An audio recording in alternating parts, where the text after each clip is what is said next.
right, we are back for our after show talking about the sixth episode of House of the Dragon, which I believe is titled, going under the title of Small Folk. If I'm not mistaken, has it been released yet? Yeah, Small Folk, which was a pretty big part of this episode. A lot of 10 minutes. Listen, voice, we'll get to you in a second. That was quicker than anticipated. Anyway, we're talking about episode 6, Small Folks. A lot of great things happening. A lot of relationships that have expanded on both a human level and human and beast level, which we'll talk about. And Adam and Alan are playing a much bigger role than I anticipated, not being a book reader. That really sets things off for a very interesting path. And speaking of paths, Rhaenyra, Mysaria coming together. That's interesting. We'll talk about it again. We talked about, can she be trusted, and so far she's been proving herself to be someone that Rhaenyra can trust. But are we looking at a complicated relationship with power and revenge? And we'll see. We'll talk about it, man. But a really, really good episode that will, obviously by the time we get to the end, we'll share our scores and, what worked, what didn't work, and obviously what can come next. But really, really interesting episode that shows a lot of moving pieces to this puzzle that always continues to revolve itself. But before we get into the conversation, like I said, voices, it was about a 15-minute break. Listen, I got a dog, voice. He has to go outside. When I do these live streams, it messes up his routine. So bear with me. It's for the dog that I have to take a little bit of an extended break where he can go outside, get a little walk, get a little drink. So relax. No, I'm joking. I'm not joking about the dog part. Just joking about pulling your leg. Johnny, what's going on? The kiss was great. Not complaining. Yeah, we'll talk about the kiss and what it can mean, man. Must be off collecting. No, just out taking my dog out for a walk where he can stretch his legs and, before we, because it's 3 hours. I'm committing 3 hours to y'all. And he's just a little dog. He just wants to, go outside like a dragon and find, some things to get into, pass out food to Queen Ready. Yeah, we'll talk about that for sure. But a lot of good pieces tonight. Only halfway through the episode. Oh, okay, gotcha. Take your time, man. We don't want to spoil anything. Enjoy it. Hope your company enjoys the show with you, and you can maybe join us before we wrap it up. But yeah, man, furry puppies come. Thank you. The little man who's running around my feet now always comes first, for sure.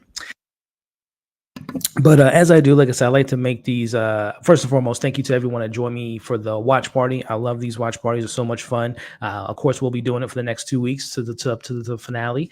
And I appreciate y'all. And for everyone joining me tonight, I appreciate y'all, man. Y'all are awesome. So as I've been doing, I'm going to, do the live discussion, share my thoughts, and obviously get you guys' opinion on certain scenes and what it can mean, and having those fun conversations that we've been doing and having a fun time doing so. But I'm going to also make this into like a shorter version. I've been doing that for the last 2 or 3 weeks, condensing these live streams into like a chopped down, edited version of this for people that aren't able to join the stream. They can just watch, just my initial thoughts in a more edited version of that. So with that being said, as I do every week, I'll do like a quick little intro for that part of the video. And then, like I said, I'll check in and out with you all throughout the stream. So with that being said, if you enjoyed the watch party, if you enjoyed the episode, if you're enjoying this after show, thumbs up.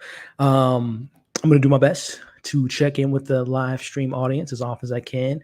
It's not needed, but the quickest way to get a question answered or to hear my thoughts on something is obviously super chats are available and what have you. So that is open if you guys are, wanting to do that. I would appreciate it. If not, no worries. Like I said, a thumbs up goes a long way.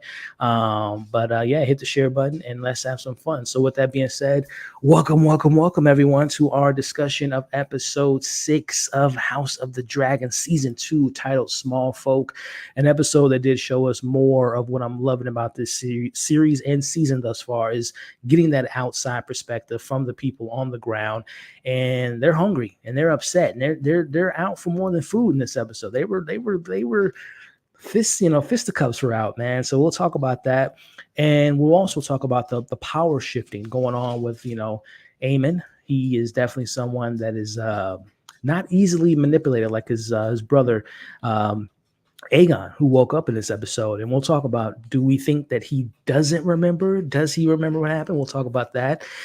And Dragon Riders, new Dragon Riders, people getting burnt alive. We'll talk about that. And there's a new relationship that I didn't anticipate coming between Rhaenyra and Massaria. And what does that mean? Is it a genuine relationship from one particular side of the party? And Massaria, can she truly be trusted? Is she genuine in this relationship? We'll talk about that, and what that Adam riding the dragon can mean for the future. And it's going to be a good discussion, y'all. So thank you again for clicking on this video, and let's get into our breakdown. Starting off with our opening scene, and this kind of going off of my last comment there, as far as Aemon, and can he's someone that's not as easily manipulative or easy to manipulate and to take advantage of as his brother is. He's right now kind of in a power vacuum, in the sense of he is the one that is the king as of right now, and as we know, he wants to be the king and as long as he can be, but he wants to just move ahead with the plans of going to Harrenhal and kind of not listening to his counsel and giving advice. He's, like I said, I think Alicent, Cole, and everyone in that room right now realizes this is a different beast. This is a much different beast than what we've been dealing with even the past king, with Viserys. Obviously, we know Viserys was a much more kinder king, wanted to avoid conflict as often as possible. And, we obviously know where that led him. Speak about his son, Aegon. He is the complete opposite of his dad. He is a fool. He is quick to anger and wants to show his power as much as often as he can. He's a child. Aemon's is a mixture of kind of that Otto Hightower privileged point of view, but he's also got that Daemon in him. This is a younger version of Daemon, and he has a lot to prove. And one of them is proving that he is the better version of Daemon, which he shows in this scene. And again, I'm one to believe that sense of like, I need to prove myself, because we all know, going back to season 1, he's always had that kind of proven himself mentality when he's gotten picked on and obviously lost his eye. And there's many other examples of him just kind of, it's almost like his family has built him to be this version of himself. They've always not valued him in a certain extent, and they've always kind of looked down upon him. And it's almost like they've created this monster in a sense, right? And Alicent, I think she definitely realizes that in this episode when she talks about the kids and her kids and how she raised them and how they don't look at her as a mother anymore, which kind of is a perfect segue into this moment here. I don't know what else Alicent needs to see to realize that she has no power in this game right now.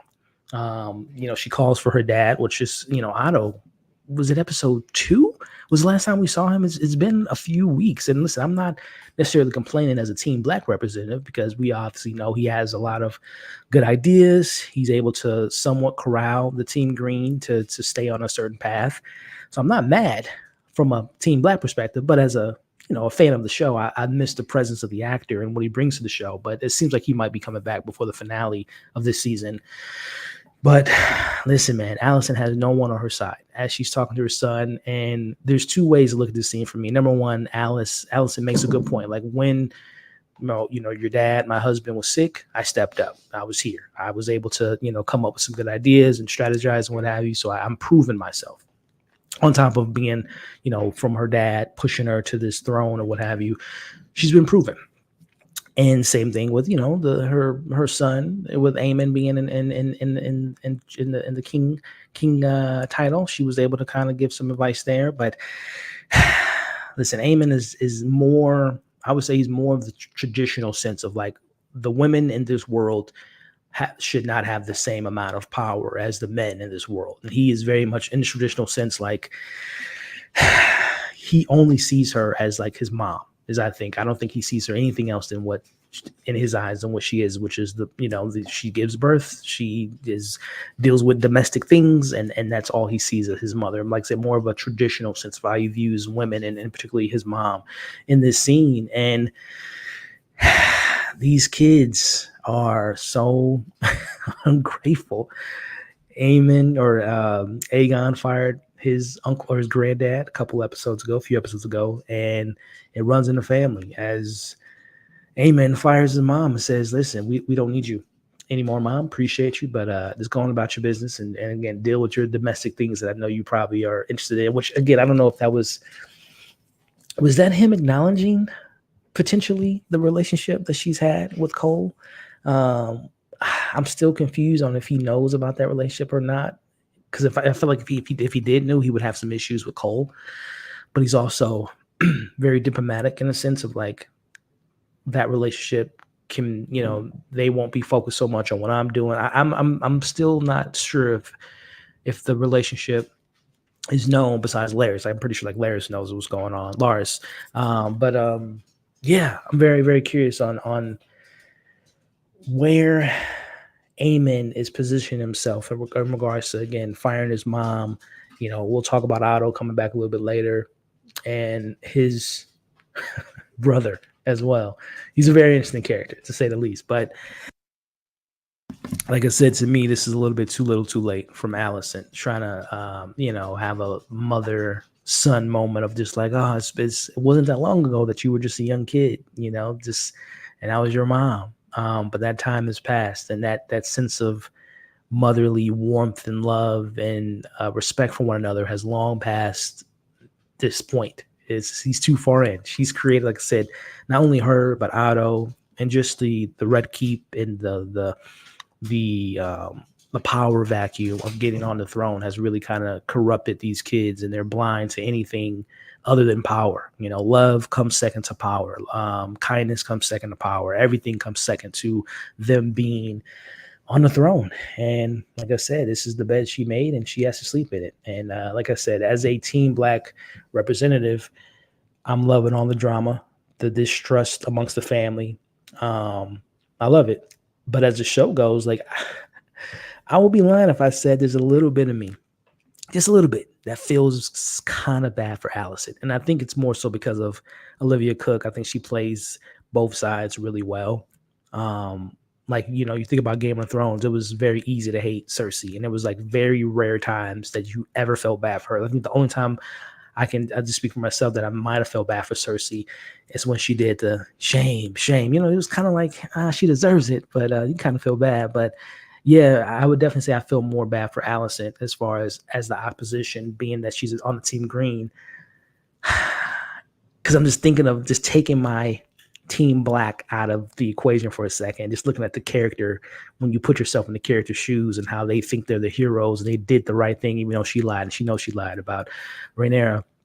But just thinking of how she was raised, all the years of her father, guiding her into Viserys's keep, and then marrying Viserys, having kids with Viserys, staying by his side during his illness, so on and so forth. All these years to just build to nothing. And even your own kids don't even value you in that sense, especially when it comes to Aemon. So, like I said, the Team Green hatred of me is loving this, that she's kind of getting her payback. But then just taking my which side I sway on, which is Team Black, is like, damn, I kind of feel bad. Let me know if you all have that sense of care for a Team Green representative and Allison. But before moving on, let me see what you guys are talking about. Who said the Queen of Fishes? Nice. That is hilarious. I love it. Let me scroll up here and see what you guys are talking about.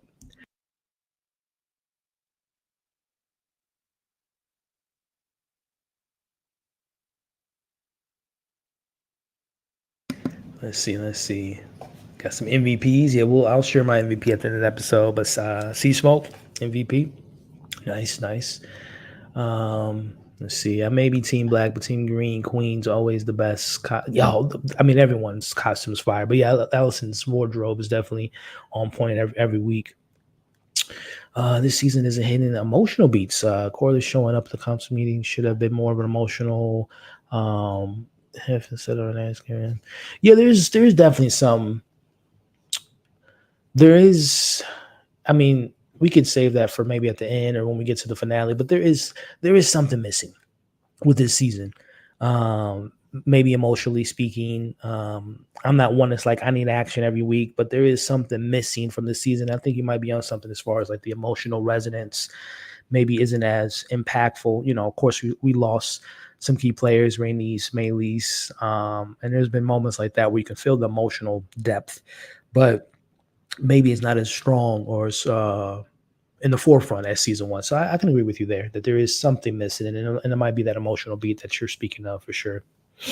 Um, let's see what Meg talking about. Oh, did you finish? You finished it quick, Meg. This episode was boring to me. Interesting. 42 minutes in, get distracted. Okay.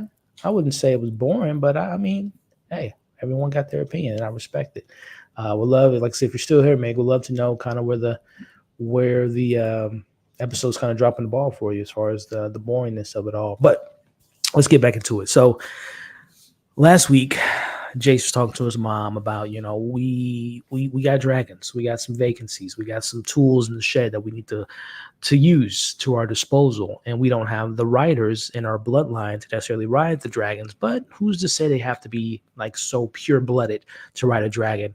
And that idea comes to fruition very early on this episode, where we have Rhaenyra gathering one of their more noble people, one of their best swordsmen, which is said later in the episode. She had to dig in those books. Like, she had to go way, way, way back to see that he does have some Targaryen blood in him. The gentleman now, I can't think of his full name, but I believe his name was Stefan.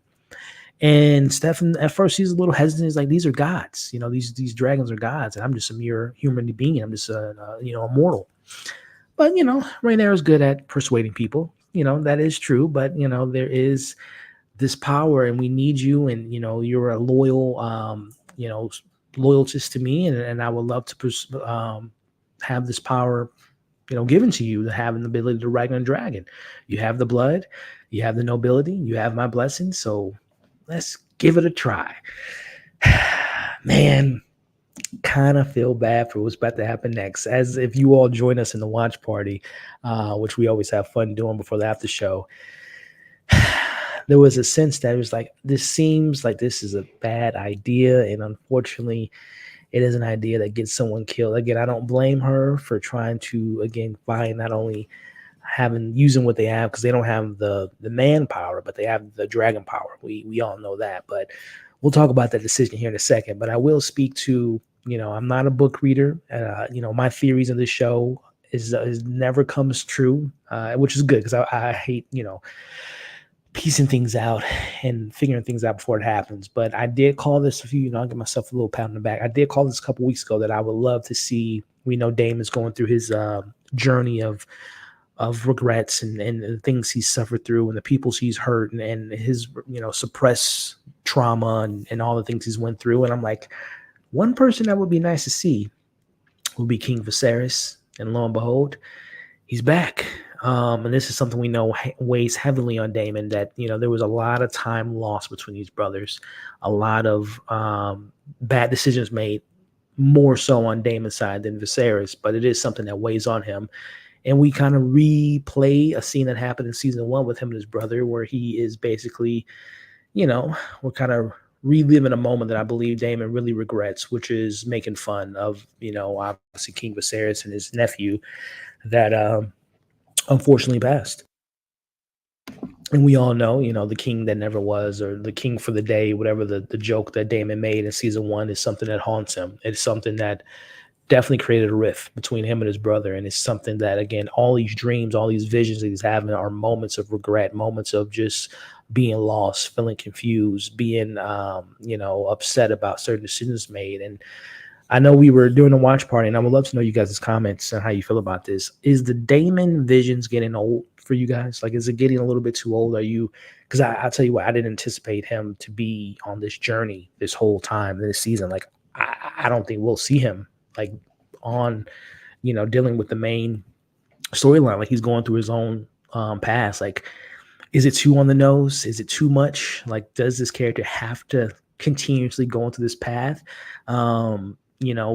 Not to jump talking about another show, but if you guys are fans of The Boys, season 4 just had its finale this past week, and there was a lot of, I'll just speak for myself, there was some plots, some side subplots, and some characters that had their own journeys that I did not care for. A la like Huey this season, or Frenchie and Kimiko. Like, a lot of their stuff didn't really narratively fit into the bigger picture. It was just like a little side quest, and kind of a similar thing to what we got with Damon. Like, none of what he's going through right now, obviously him and Harrenhal is obviously a part of them. Like, their side plot is a little bit more integral to the story in my eyes than what the boys was doing. But is it almost too, is it feeling too repetitive? Is it feeling too on the nose with him going back to his past, correcting his past, addressing his past? Or do you I'll just say for myself, I'm liking it. As I said when we first saw Millie Alcock um in episode 2, I was like, give me more of this. As a fan of horror, I like Supernatural, and how they're tying into this show. I'm liking it so far, but I can see the other side of the narrative. I'm like, it's nice, but can we move it on? But let me know how y'all feel about that. Is it getting tiring? Is it getting old? Do you want to move past it?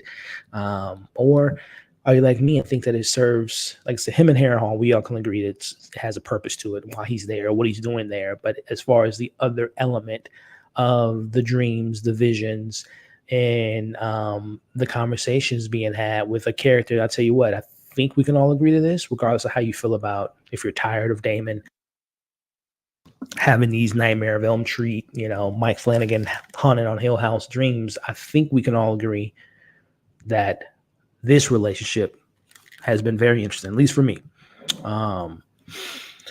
Alice and Damon, again, not having read the books, I don't know where this leads. Romantically, friendship, a trust between the two, who knows? Does she come back with him to Dragonstone? I have no idea, but I am liking what they're establishing so far, because there is a void that Damon, he always has, like, some woman is next to Damon, whether it's, his wives, Rhaenyra, so on and so forth. There's always a woman that seems to, going back to my boys comparison, is not as needy as Homelander, but there's always, like, if you think of Homelander, there was the Stormfront, there was the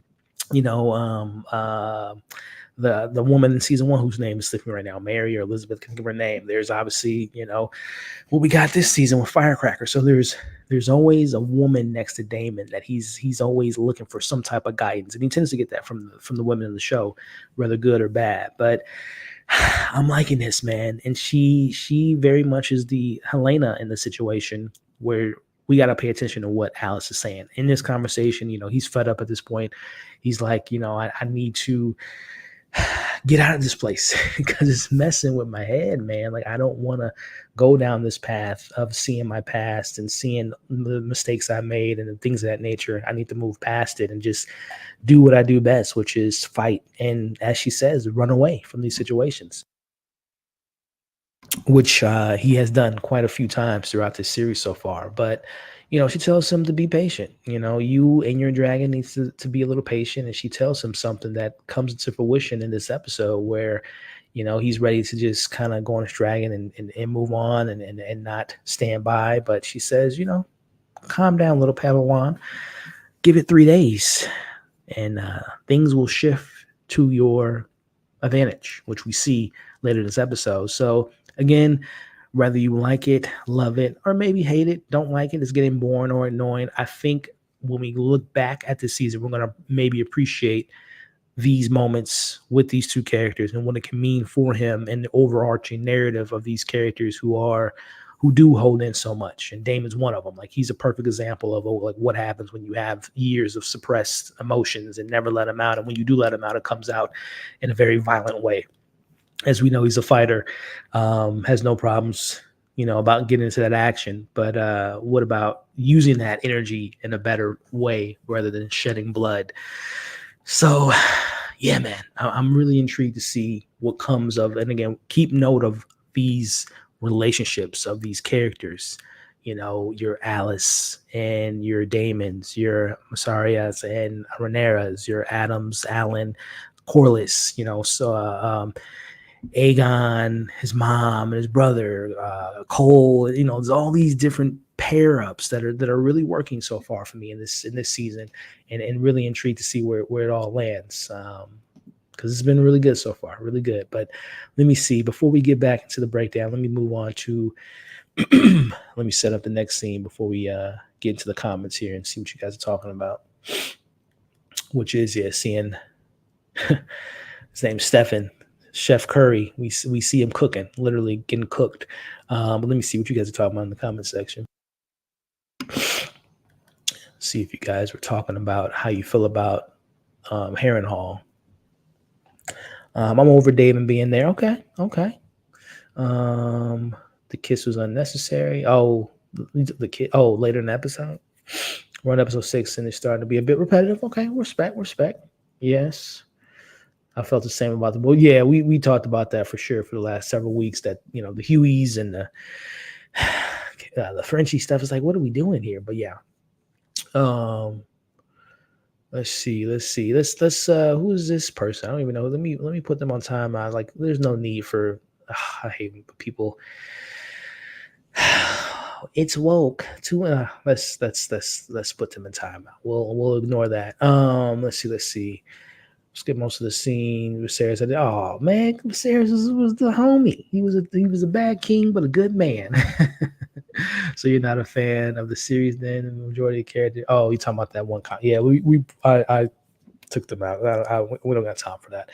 Poor Viserys. One more episodes, and yes, it is only 8, right? Yeah, we got 3 episodes left. Let's see. Enjoyed this episode according to the Maesters. Agree. So see, it seems like a lot of you all are not the biggest fans of the Daemons. And like I said, I respect it. I get it. It can seem a little bit repetitive, but like I said, I'm enjoying the personal journey that he's been going on, because I'm hoping that this journey that he's on is going to make him look at things a little bit differently. So we'll see. But getting back into it, man, like I said, we have this whole setup with Rhaenyra and Stefan. Let's see, since you have it might be thin, but it's still blood that runs in his body. That's Targaryen blood, and he has a dragon, Sea Smoke, who's been riderless for a bit, because I can't remember chronologically like how long it's been since Laenor died, went off and lived his life.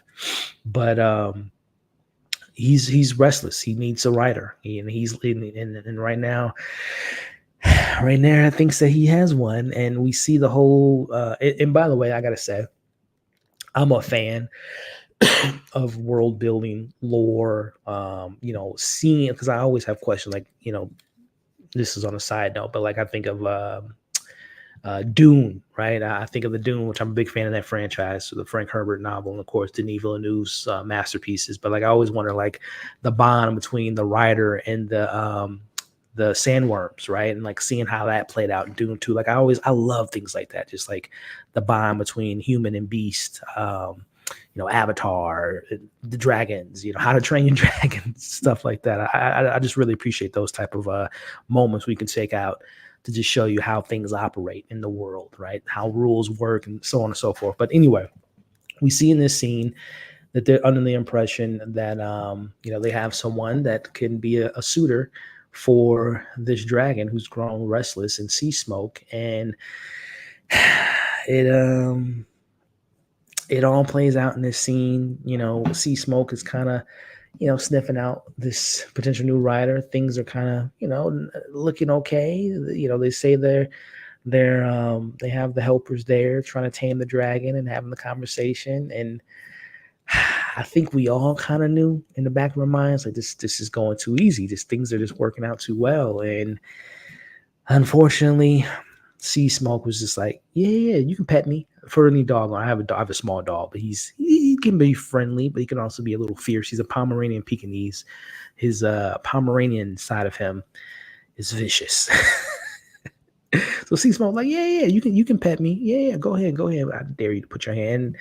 And as he gets closer and closer, unfortunately, Stefan is no longer with us. And right now, Rhaenyra feels pretty bad for having.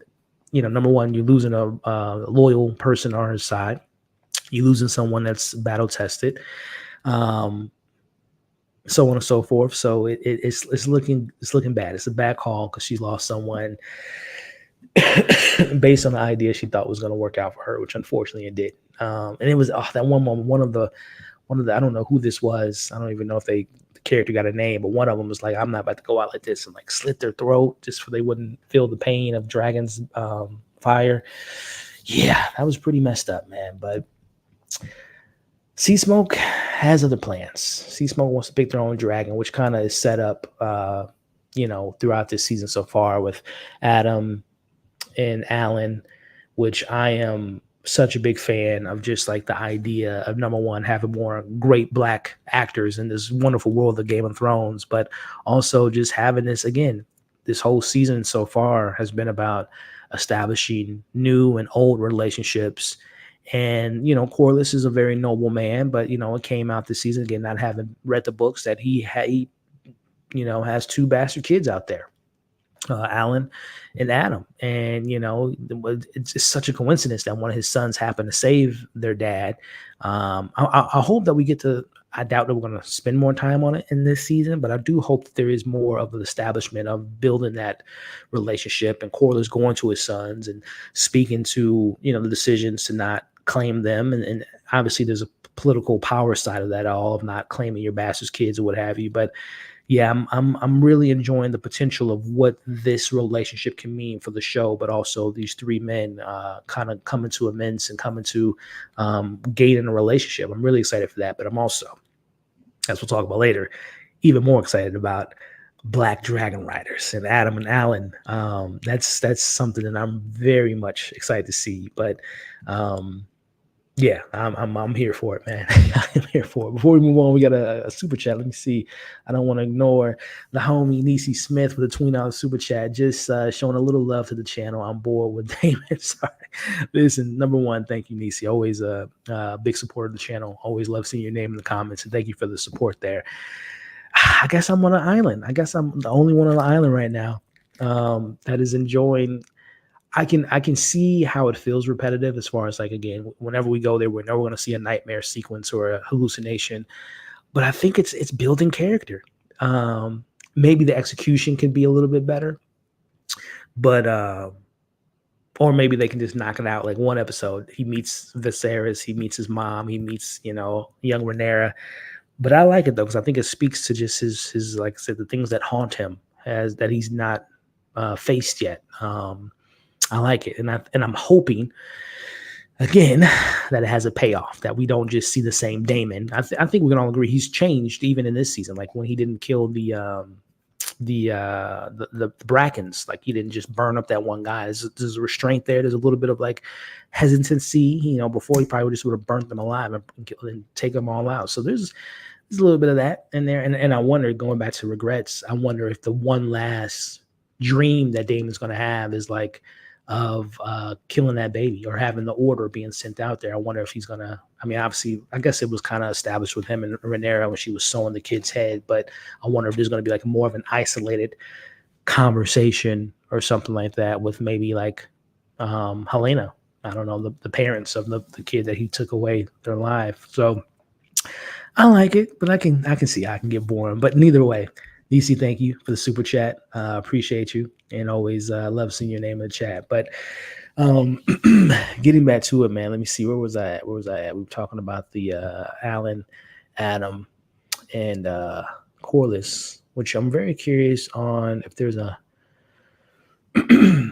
mom out there, and how, if she's going to play any part to this show. Very, very curious. But let me just go through the next scene here. I love seeing Rhaenyra slapping that dude, slapping some sense in him. I'm tired of these old men just talking to her any type of way. It's disrespectful to the queen. But speaking of the queen, we have Rhaenyra and the White Worm having a conversation. Again, they've been building their relationship over the last few weeks, and their trust with one another. And the White Worm has come up with another good idea, which is we established last week that the town folk, the small folk, have grown restless of the king and the royal blood of them not treating them with the respect and dignity, and just the simple thing of feeding their people. They're not doing that. So the idea is to send off a care package and to take the disdain that the people have with Rhaenyra, which, again, she's known as the child killer, But to take that name out there with the child killer and replace it with the giver, right? The people that does care for the little folk, the person that does care for the people of the Red Keep, right? And the people that you know make things happen in that town and in the world. So again, we'll talk about it later. I'm thinking Masaria's gestures and suggestions and strategies is coming from a place of respect of one another, because they've established they're women in this world that has been dismissed and not listened to, and in some cases abused, as we know with the story she tells Rhaenyra later in the story with her father and not being able to bear children. It's coming off genuine, but I mind you that she is cut from that cloth of like someone that cannot always be trusted. So again, I'm hoping that it is someone she can trust, and I'm hoping that from like a storyboard narrative standpoint, you remove a character like Rhaenys, who was someone that Rhaenyra can trust and have someone on her side. You take her off the board and then you replace that with another character, and that character for right now is Masaria. But the question is, can she be trusted? We'll see. Fingers crossed. But again, we'll get to this other side of their relationship, which I think can definitely complicate things, because it's a different relationship when you have respect for one another. But when there's romance or what have you involved, that that can complicate things. But speaking of complication, again, just kind of seeing the aftermath. And again, I love that the show has not strayed away from showing the people's perspective, because they are very important to the story in this world. We see the tension, the anxiety, the frustration within the town very early on this episode. And like I said, they've been doing a good job this season of showing us that and reminding us that the people are growing restless and upset. But speaking of kind of growing restless, we have another, speaking of Saria and leaning on to Larys, he's having a conversation with the temporary king and Aemon, and coming up with like, listen, my lord, the people of the town, very similar to what Masaria said to Rhaenyra, they're growing restless. I know we got a war to focus on that we're trying to win, but we need to make sure the people are on our side. And Aemon, he's like, I see you. Even though I got one eye, I still see you. I see what you're doing. I can appreciate your maneuvering and your suggestions and your, the information you've given me thus far. But yeah, I think you're onto something, Larys. And I think, he says that, I would love to be the hand for you. I would love to serve and to really give you all the best ideas I can possibly give you, my king. He's like, yeah, that's a noble request. And Larys thinks like, I'm coming on up in the world. Nah. You just gave the temporary king, a new idea, which is like I've been asking for the last few weeks. Is like, where is Otto? He's like, you know what? Go fetch my granddad. Let's get him back into my good graces. Which, by the way, I don't know if y'all can see this. There's a smirk on this character's face after Larys tried to make that move, and he's like laughing at him. He tried, man. He tried. He tried to make his way. This is the second time he's made an effort to try to get in his way into the king's good graces with the hand of the king. He did that with Aegon, and now he's doing it with Aemon, and he's 0 for 2. 0 for 2. And I can't remember, did he try to? I don't know if I don't think he's ever tried to get into Viserys's ear. Viserys was smart enough. He had Otto also to kind of shoo him away, and had a strong to shoo him away. So yeah, man, he's continuously failing, and I love it, because I listen. He killed his dad. He killed his brother. He's a freak, and just a slime ball. And I love to see it. But I think eventually, just taking my, dislike of the character away, I think they're just showing you that we should not ignore him. That he does have a voice. That he does have aspirations and goals, and he's going to do whatever it takes to get that. So it is, he's continuously getting shot down, but it's just a matter of time before, he kicks back in a way that, might help us as Team Black, because right now it's a lot of Team Green that that he's getting the nose from, but he might go as far as to do something that can hurt Team Black. So it is making me a little bit nervous that the mistreatment from Team Green could do something that can make him do something drastic that can help or hurt, I should say, Team Black. So we'll see. We'll see what comes of him. But I tell you what, there's no love lost between these brothers, man. And I said it in a watch party, and I'm going to bring it up now. Eamon is visiting his brother after he hears that he's speaking now, that he's up. He's, not fully alert, but he's at the point where he can kind of communicate and kind of understand what's going on. And he asks his brother, what do you remember? And he says he doesn't remember anything. But for the first time, I think this is the smartest move that Aegon has made. I think he's lying. Let me know in the comments if you guys think he was telling the truth or being honest, but I think he was very much in remembrance of what happened last, which was his brother was trying to kill him. But it's smart of him to say now, nope, I don't remember. Amnesia. Last thing I remember, I was hanging out with the boys. I don't even remember riding a dragon. You say I was on a dragon? When did that happen? It's smart. It is. I mean, I could be wrong. He could have amnesia. I mean, falling from the sky, being burnt could cause, I would imagine, some type of brain trauma, some brain issues. But I am in the camp that I believe he is very much aware that his brother tried to kill him. And it's in his best interest to say that he doesn't remember, because it's probably way easier to kill him than before. So, yeah, I think he remembers. And I'm very curious to know if that ever comes out, if that truth comes out from Aegon to Alice to Cole. Like, I don't know who he would tell that it wouldn't get back to Aemon. And there's really the only eyewitness, pun intended with Aemon's one eye, but the only eyewitness would be Cole to attest to this, because he saw him, do the action, but he also saw him with, drawing his sword to finish his brother off. So no love lost between these brothers. And this is the type of inner turmoil and inner drama and the civil war that I just love that the show has to do. Is this showing that the kindness, love, is not a thing that runs in this family. So I'm very much here for it, y'all. But something that I am slightly clueless on, and again, for my book readers out there, no spoilers, but there's a loose dragon out there, a wild dragon, as they call it. I don't know if they named it. I know there's a lot of dragons out there, but a loose dragon seems very scary to me. Initially, I was thinking, oh, this is, sea smoke. They said the sea smoke was kind of loose and was, on his journey to, him finding Adam later. But what is this dragon? Is it like Vagar levels of fearfulness that is coming? Who is this dragon's previous rider? Like, I read in the comments, it's a sheep stealer. It's very dangerous. Okay. I'm here for it. I am here. He's big, like okay.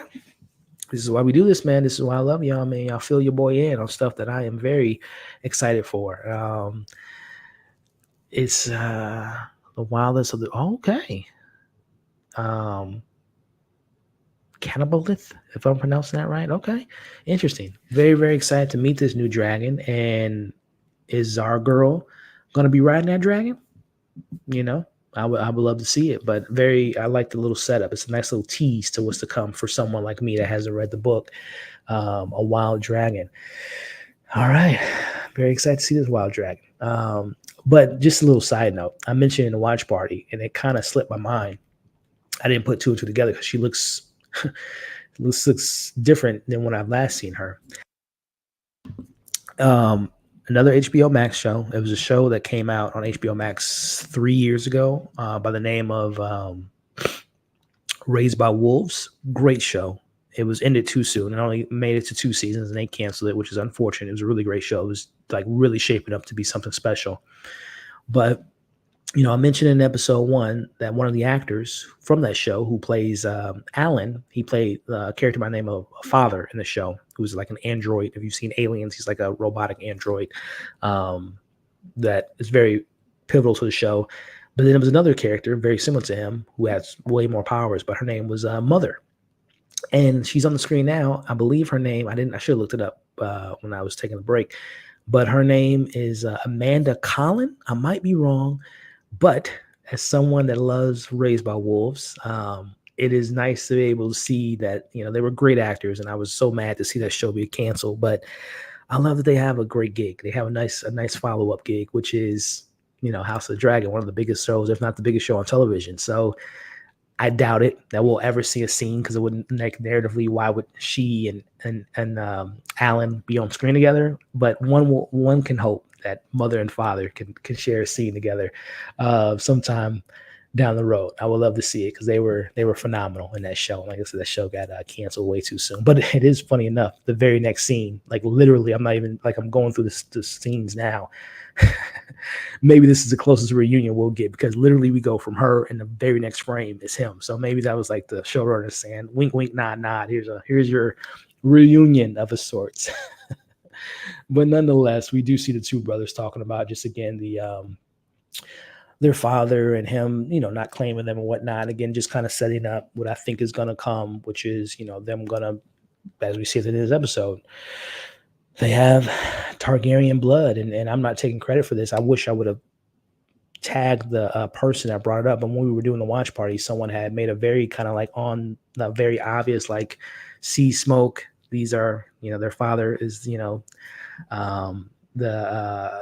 master of the sea, so it only makes sense that his sons would be able, because I obviously Lenore was the last dragon rider of Sea Smoke, and it only makes sense that his two brothers, um, half brothers or whatever, would have the abilities to ride their Sea Smoke. So I like it. I like the little connection there. But as we kind of maneuver through the rest of the episode, we have the conversation between Jace and his mom, kind of talking about, she's growing frustrated of not being able to be out there to do more. And Saria comes out and says, my Grace, our plan is coming ahead. And there was a look between Jace and Massaria. And this is what makes me kind of wondering if the possibility of a betrayal is coming, because he seems to not trust her. There's kind of a look on his face when he's walking past her, like, I don't trust you. I don't like you. I don't know what's going on. Because right now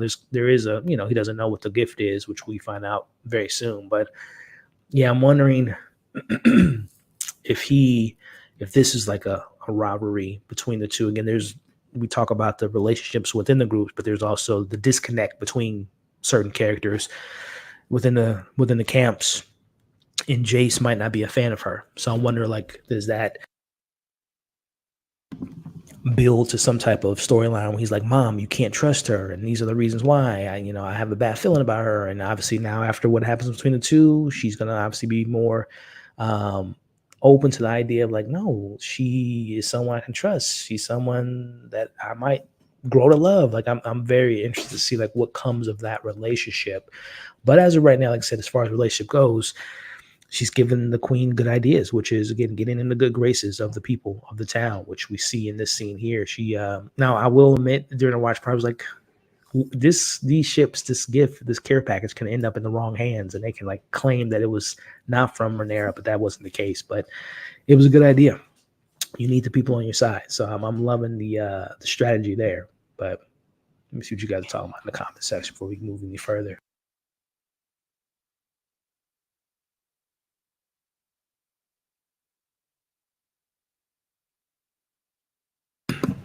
These are Blade Runner and aliens are rumored to be in the same unit. What? Who? What? That is awesome if that's the case. Because yeah, I mean, did Ridley Scott confirm that? Because I know he was the creator, or not creator. He's the he was executive producer.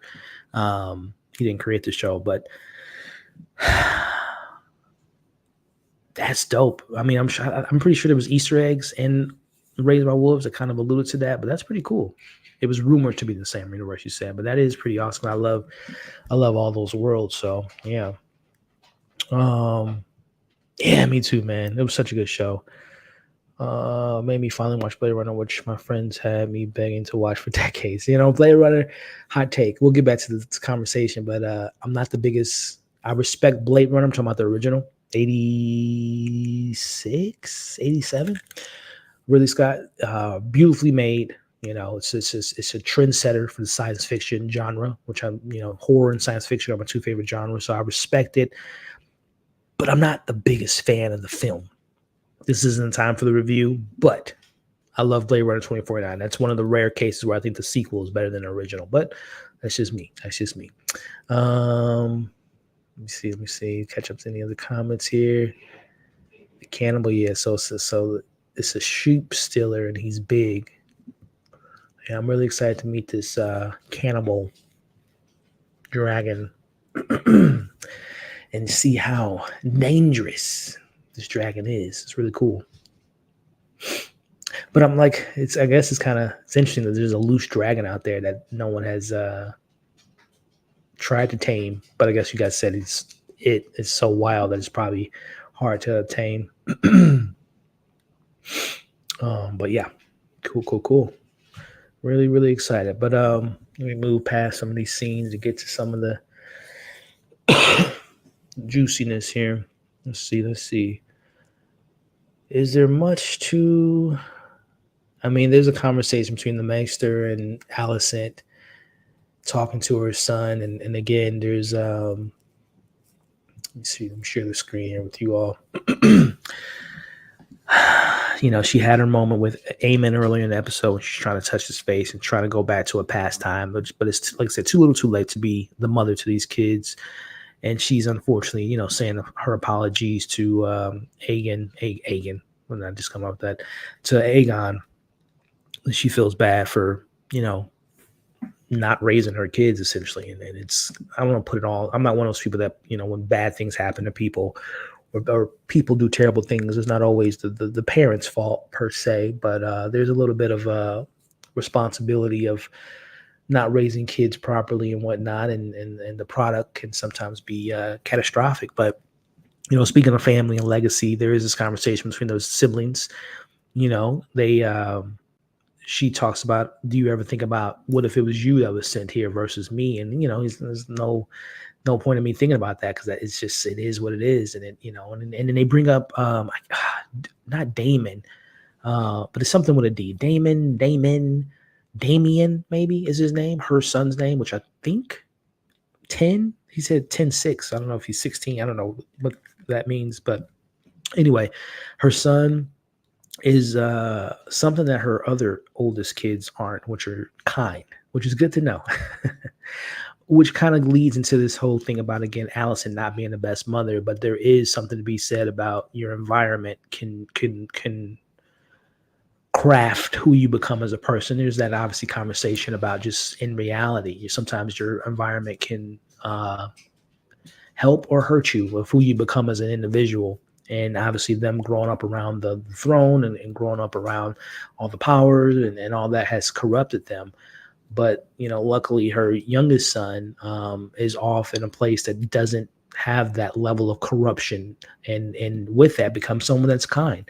So again, there is not taking the full responsibility away from Alicent being a terrible mom, but there is a little bit to be said about she did make a right decision to at least one of her kids. And I don't know, again, not having read the books, if that kid is going to play a big part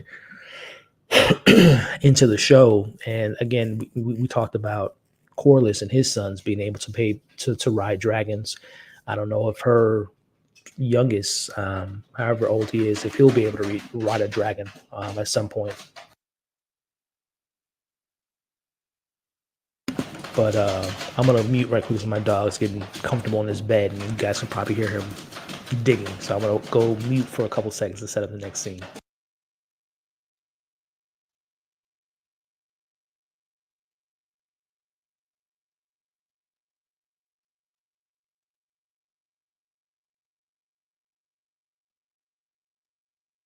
All right, he's comfortable. He's comfortable. My little crazy dragon wild dog is comfortable.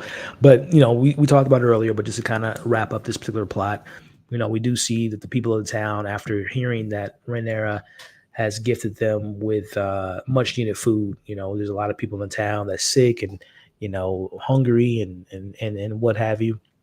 We see the queen and Helena doing their daily prayers, and we know that they're doing a prayer because there was a scene before that with Helena and Allison, and she says, let's pour one out for your brother. Let's light a candle, a prayer for your brother. And as they were doing that, they're in the middle of a the people of the town just being fed up, literally. And there's a deep understanding in this moment from Allison. Again, there's just like, what have I become? What has all of my lies led to? And it's almost, hurting another one of her kids. Like, poor, putting my team green aside, I have disdain for them. There is a character that I just feel so bad for, and that's Helena, man. She's always caught up in the middle of stuff, man. Like, she's seems to be, out of all her kids, besides obviously the one that we talked about earlier, seems to be the only one that has a level of kindness and a heart.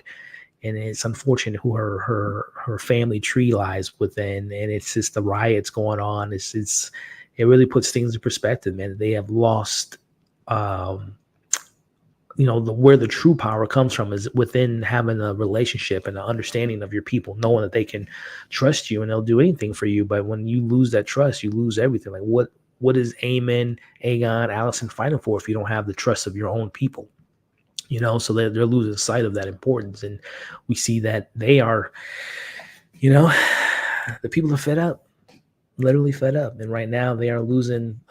They might be winning the war outside of the gates, but when it comes to, when the war is over, if you don't have people that's going to side by you, then what are you even fighting for? Just for your survival. But when you don't have the people on your side, that goes a long way, man. So really, really interesting, man. Really interesting scene too. But again, the biggest thing I took away was just, damn, I feel so bad for Helena. But I talked about it earlier, man. You keep pushing this guy aside. Larys, he's going to make his way. Again, I talked about it, not to sound like a broken record, but yet another relationship I did not anticipate coming. And I don't know if this is a relationship that's going to continue throughout the series, but it's Aegon and Larys, man. He's talking about, there's this understanding of like, now that Aegon is wounded, like, and it may never be the same, and probably will not be the same emotionally, physically, mentally, you name it. And, Larry takes this opportunity to say, I kind of know where you're coming from. I've had, I don't know what the actual accident was, but his father blamed it on witchery or having a spell on his family, and his foot kind of, made him become someone that's less of or looked upon differently than his brother. And it's something that has built him to become the person that he is today. And he's kind of saying, like, don't allow your inabilities or disabilities to stop you from becoming the man you want to be, type of a conversation. And we see the king says to him, help me, right? And last person that said that was Allison. That relationship hasn't really worked out to her advantage. And someone that is capable of killing their brother and their father, which I don't think Aegon is aware of that plan or that situation that his mom had put him on, that she had agreed to do. So she says she didn't, we remember from season 1, but Larys and Aegon, man, like, again, I mentioned earlier, is the truth going to ever be revealed as far as what Aemon did to his brother? And if Aegon tells Larys what happened, I should say, that's interesting. That's the one person that can probably be someone that could really shake some things up, shake that tree. But we'll see, man. Like I said, the relationship building in the show has been really interesting. And I know Aegon's on that puppy milk and he's not all the way there, obviously recovering from his injuries, but that's not a good.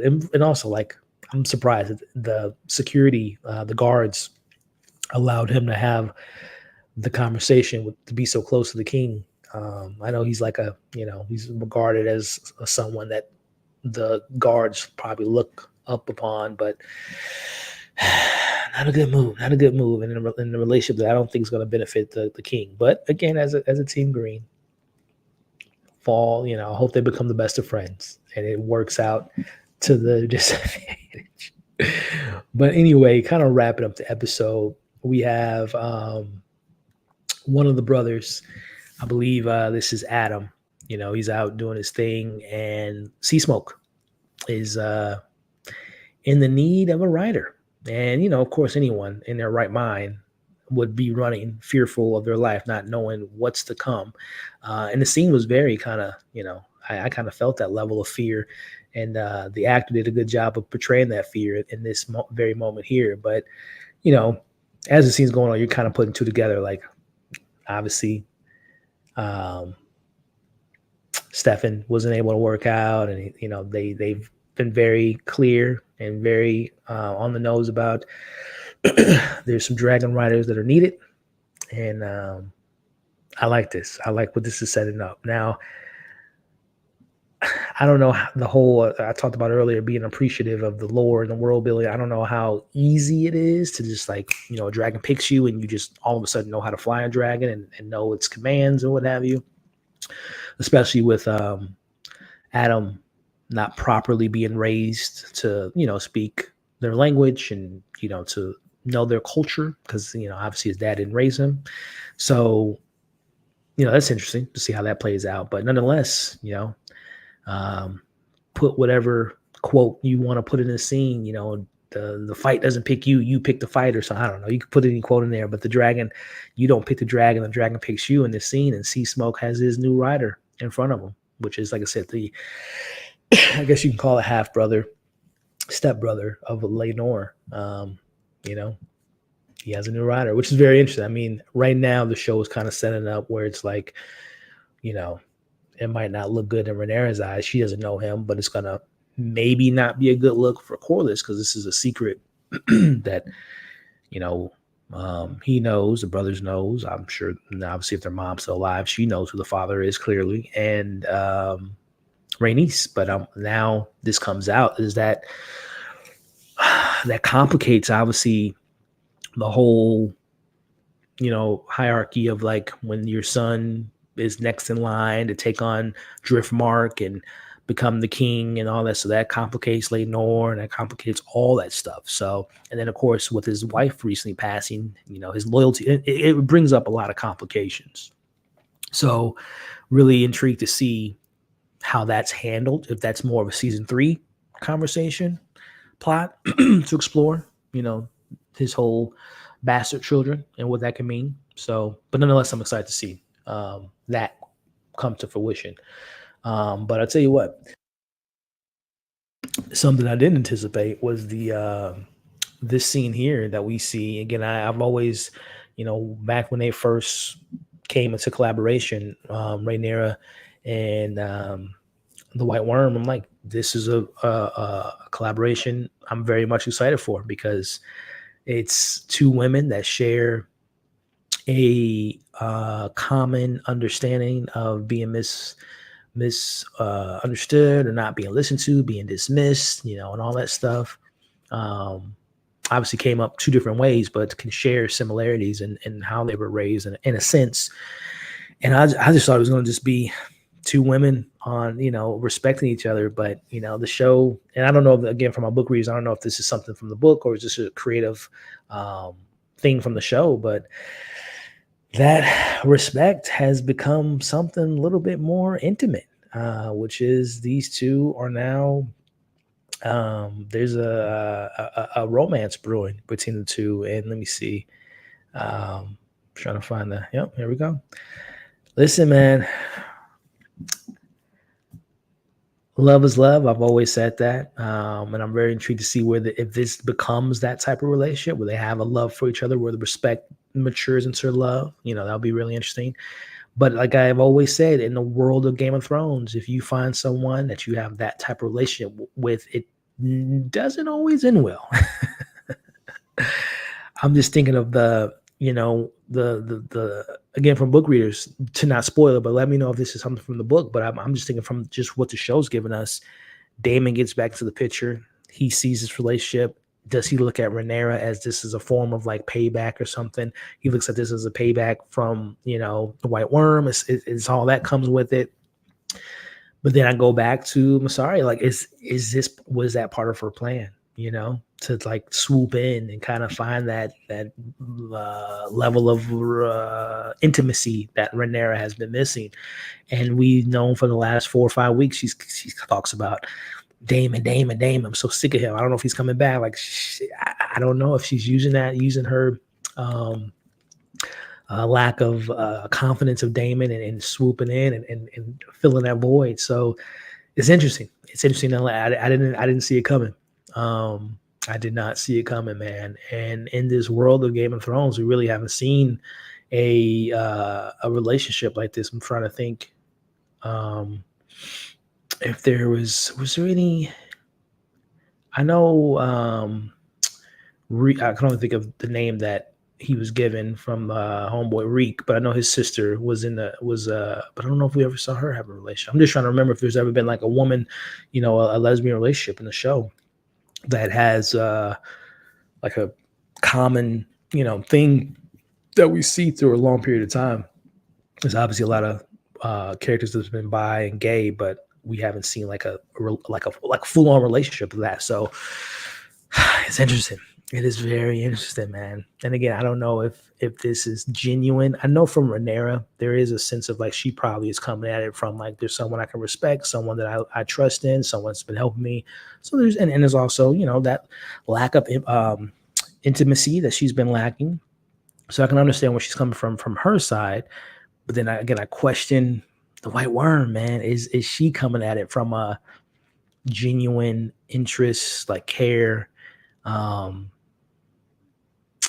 In a romance that she's like she's coming at it from that side, or if it's her playing the Game of Thrones, man, playing the Game of Thrones. I am so intrigued to know where this goes. But let me go to the comments here, and like I say, if you're a book reader, let me know without spoiling anything if that is a storyline that was established from the books, or if this is a show taking some creative rights and giving us some two powerful women coming together. Let me see. Scroll up. Let me stop hanging up. It's true. Sea Smoke as a writer needs swag. Valerian. I didn't know Sea Smoke would be the one to be proactive with this, but sure, I saw Adam trying to claim him. It was foreshadowed. It was foreshadowed. Was that a foreshadow like a couple episodes ago when we saw him on the beach and we saw like a dragon flying and he was the one that saw the dragon like leading to him being the one? My bad. Keep clicking the wrong button. I didn't even realize Adam had white hair and cordless until I saw him shaving it. Or Alan. Yeah. It's a good call out. Yep. I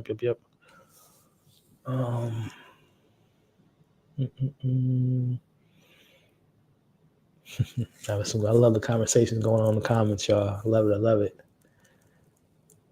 Yeah, that's where I was kind of coming from too, as far as just like the complications that come with the romance in this world that tends to not work well. The only romance we've seen, which ended in a tragedy, not because they were lovers, but just because of the war going on. But Corlys and Rhaenys. But every other couple in this world of Game of Thrones and House of Dragon don't tend to go well. But to your point, as far as just like mixing, relationships of like having respect, loyalty, and bouncing ideas off each other. But then when you add a romance to the mix, two different people. But I'm just thinking about Allison and Kristen Cole and how complicated that has become. And also too, like there's obviously the side of like they can't be like out about their relationship. Number one, because of the times, but also just because of the Damon of it all. Like she has a husband and kids and all that stuff. So are they gonna be sneaking around? Is this what Jace is gonna see? And this is gonna play into what I mentioned earlier. Jace is gonna be hateful or resentful towards her. So yeah, man, I'm intrigued, man. I'm intrigued to see where that leads and how that relationship grows and where it can go moving forward. But before we wrap it up, man, last scene of this episode is showing, Rhaenyra hears a snake smoke is riding around, and she's like, "Yeah, I know that," but she's like, "But they found a dragon, and right now they're under the impression that someone from the Greens has captured Sea Smoke, which obviously they don't know that it's I wouldn't say it's someone that's on their side, but it's someone that has ties to their side, which we know is Corliss. So I like it, man. I like it. So final thoughts before we wrap it up. Let me know comments, favorite moment, MVP, score, and predictions for next week for my non-book readers. Without spoiling too much. But of course, you can, if you're a book reader, of course, make sure predictions, because obviously the show does take some creative liberties and what have you that, sometimes strays away from the book or the novels. So, but for me, I would give this episode a solid. There were a lot of good, I would say another setup episode like last week. And this season also has been more of a setup than season one, in my humble opinion.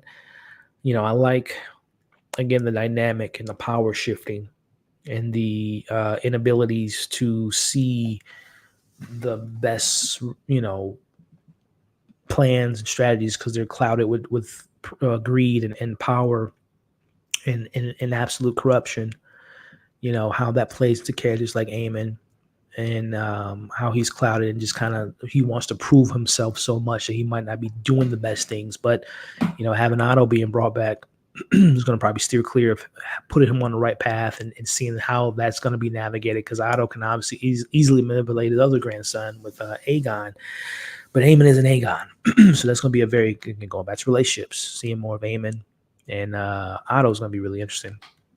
Alicent, I know she's happy in a sense. She's going to have her dad back, but that's another man coming in, taking away whatever little power she thinks she has left. But I'm sure she's at least going to be happy to see someone that at least listens to her at times. And she's gained the respect of her dad over the years, so that's going to be interesting to see him back to the mix and see he's like, this is what happens. I've been gone for a couple weeks, and grandson's burnt alive. The people outside are rioting. It's just been pure chaos. So we're gonna see Otto trying to get things back in order. But not much from Cole this episode, which I'm happy for. I hate Cole, so the less the better. So yeah, a lot of interesting stuff going on with Team Green. But as far as Team Black is concerned, having more dragons, getting more dragon riders, the Adam and Alan of it all, the Corliss being involved, the truth being out there, and what that can mean for that family, and this relationship between the White Worm and Rhaenyra is very intriguing to me. I think Jace is going to have some issues with that if it comes to light. And yeah, man, it's really shaping up to being something hopefully epic in these last two episodes. Episode 7s tend to be the big ones. Normally we talked about, the season only got 8 episodes, which kind of sucks. We're so used to 10 episodes of Game of Thrones, but going to that logic of episode 9s are traditionally the big episodes of Game of Thrones. This is the reverse of that. We only got 8 episodes, so that means episode 7 is that big episode. So we'll see, man. But to give you all a score, I would say for me, I'm gonna give it an 8. I'm a solid 8. A solid 8. I do think that at some point, sometimes the pacing can a little be, but not boring, like Meg said earlier.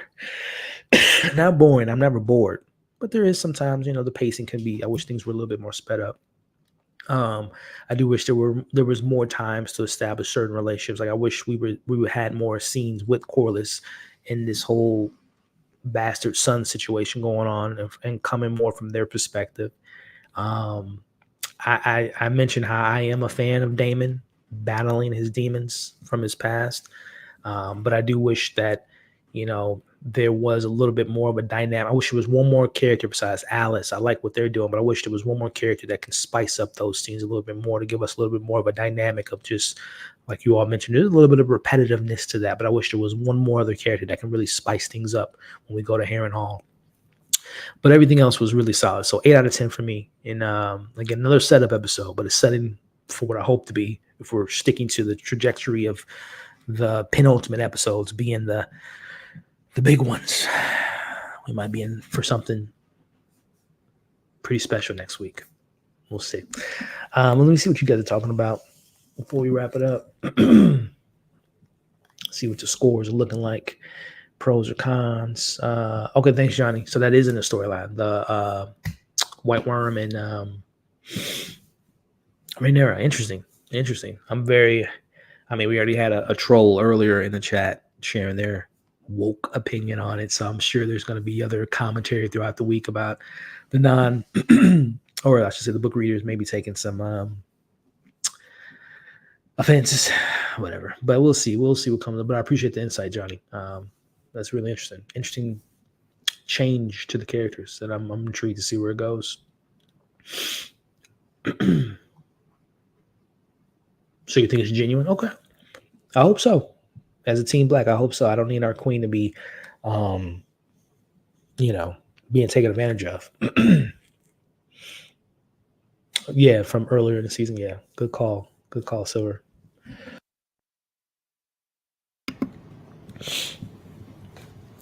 Doesn't Adam remind you of John Batiste? Yeah, I can see it. Little dark skinned. He's a little bit more. Yeah, I can see the resemblance for sure. Gotcha. Yeah, because I think in season 1 it was kind of alluded to that there might have been like a little bit of a more than sister relationship between her and Allison. That there might have been a little bit more maybe romantically involved. So yeah, it makes sense. And I like that. I like when characters are not just traditional architect of characters and just, listen, during that time, man, when you're that powerful, swing any way you want, man, wherever your heart desires, man. Nothing but love. So yeah.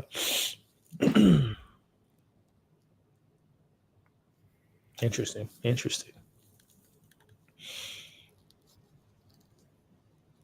Oh, okay.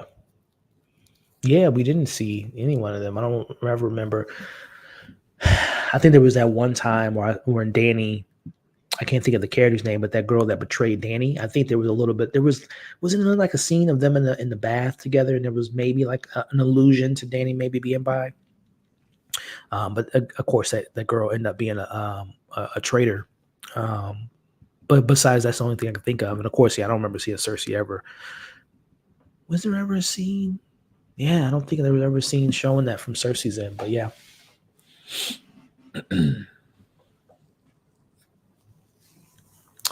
But let me see. Score. We got 9. My least favorite of the season. Interesting. I would say for me, season one, episode 1 is my least favorite of the season. For me, we got 8, 8.5, 8.5. All the dialogue and scenes were fire. Yeah. I agree. Jessica saying I'm blaming the writer strike for the newsiness of this season. This episode wasn't bad. Yeah, writer strikes can definitely change to a rhythm whenever you're in the middle of writing a show. Well, they weren't affected by the strikes. They were one of the few productions they shoot internationally. They weren't affected by the strikes. They were able to shoot through it. So I don't know. I'm sure there was maybe like a brief delay, but they weren't nearly as impacted, because if they were impacted by a strike, we wouldn't have gotten this season this year. It would have been pushed back. So I'm sure, like, they were maybe paused for like a couple days, but they weren't hit as bad as other shows were. Like, they were able to work through the strikes. Yeah, Sea Smoke was cool. Oh, my MVP.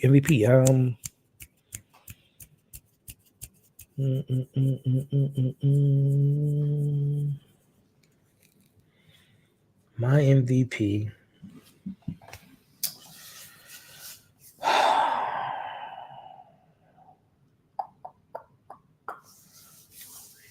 I'm gonna steal someone's answer. I think it was it Zia earlier? I'm gonna go with Sea Smoke. I'm gonna go with Sea Smoke as MVP. And to Nicole's point, I love all the sea smoke scenes. So yeah.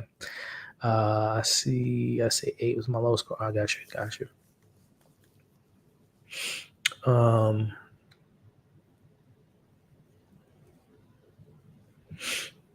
I want to know who thought Damon needed 5.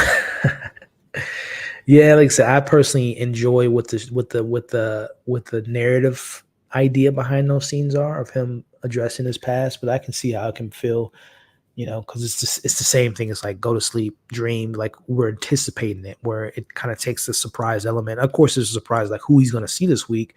There's been different characters every week, but like the setup to it is pretty very similar, and there's a little bit of repetitiveness to that. So I can get where you guys are coming from. But again, I like the intent of those scenes. I loved it. I loved it, Johnny. Put some respect on her name. My favorite scene was the hand chop. Oh yeah, with the one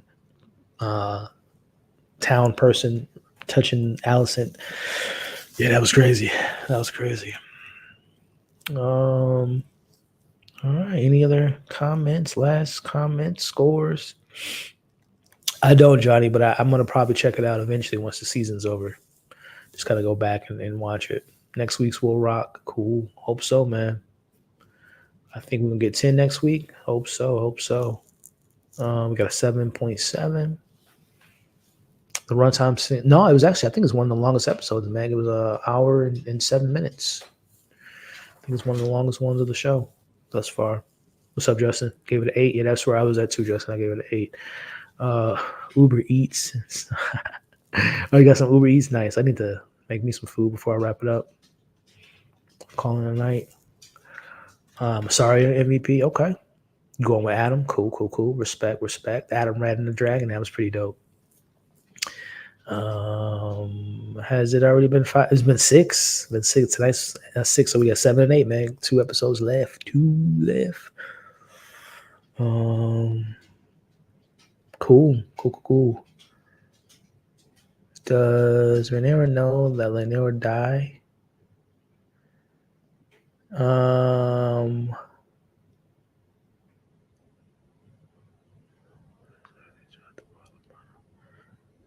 Yeah.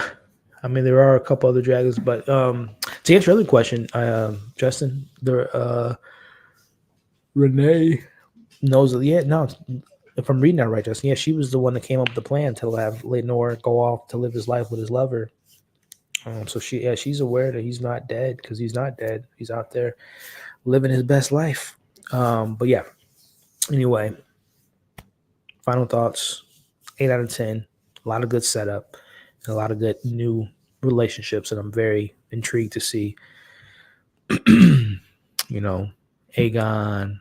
Larys, Saria, Rhaenyra, the 2 brothers with their dad, dragon riders, so on and so forth. So a lot of cool stuff to set up. But that's gonna be it, y'all. I'm calling it a night.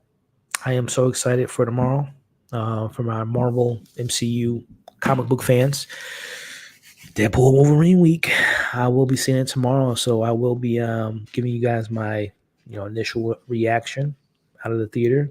It's probably later in the evening, so I'm probably chop it up with some of the fellow critics just to see how they thought about it and have a little conversation with them, and then share my thoughts with you all after. And I believe the embargo is on Wednesday for the film, but be very careful out there. I know there's going to be spoilers, unfortunately, tomorrow.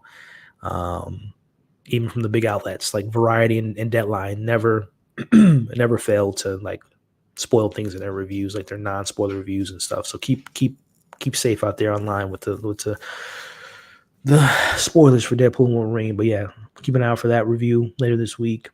Presume Innocence season 1 finale is this week. Very excited to see who killed Carolyn, get that reveal. And most of the content this week will be like I said, Deadpool and Wolverine centric.